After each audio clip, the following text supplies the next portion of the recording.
On va se retrouver ici avec Titisé, que c'est un spectacle qui raconte Venise. C'est la magie un peu hallucinée qu'on peut raconter seulement avec des acrobates. Je m'appelle Daniel et je suis un des fondateurs de la compagnie Finzi Pasca. 40 ans qu'on tourne un peu partout dans le monde. Qu'est-ce qu'on fait? On fait du théâtre physique, on a visité les théâtres d'opéra, on a fait des cérémonies olympiques. C'est un noyau qu'on est ensemble depuis beaucoup d'années. J'ai le parfum à l'huile d'olive et je crois que j'ai une saveur un peu salée. Théâtre Goldoni, c'est le plus vieux théâtre d'Europe existant ouvert. C'est là que Goldoni jouait Venise. Ils nous ont proposé à la compagnie de construire un spectacle qui pouvait parler aux Vénitiens et en même temps à la quantité de touristes qui visitent la ville. C'est parti justement de l'idée de représenter Venise. Beaucoup de touristes viennent et veulent voler des images, comme des cartes postales. Ça, c'est les touristes. Les voyageurs cherchent à rencontrer les gens, de s'asseoir avec eux, de les comprendre. Il fallait trouver aussi un sens à ce titre, Titisé. C'est une expression typique en dialecte vénitien et c'est une question un peu shakespearienne. Qui tu es?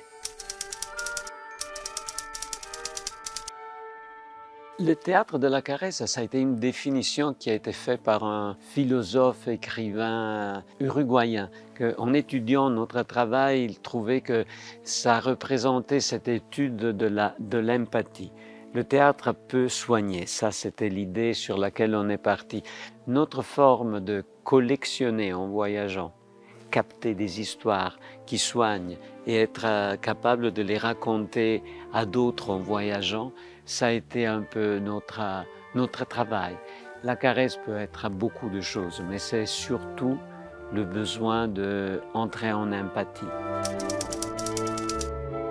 Dans ma vie, j'ai fait des petits spectacles et des affaires gigantesques. À Corteo, du Cirque du Soleil, il a débuté il a presque 20 ans. Et 10 millions de spectateurs, même plus, ça fait comme une espèce de chiffre étourdissant. Mais en même temps, il y a Lucia aussi du Cirque du Soleil. Il y a les cérémonies olympiques. Icaro, que c'est un spectacle que d'ailleurs je joue encore. C'est un monologue que je joue pour un seul spectateur. Alors, dans la compagnie, on fait des spectacles pour un seul spectateur et parfois on fait des cérémonies olympiques. Si on doit se présenter, raconter qui on va toujours par les spectacles plus intimes. Et après, on dévoile qu'on a fait aussi des grosses affaires, mais jamais le contraire. J'ai 60 ans, c'est 33 ans que je le joue, c'est plus Soma. C'est plus que la moitié de ma vie que ça fait partie de mon ADN, oui. Au début, quand il y avait des spectateurs, je me rappelle très bien qu'il y avait le rideau fermé et on disait combien de spectateurs il y a? On disait 15. Ah. Et tu as compté aussi ma maman et mon père? Oui, ah, ok.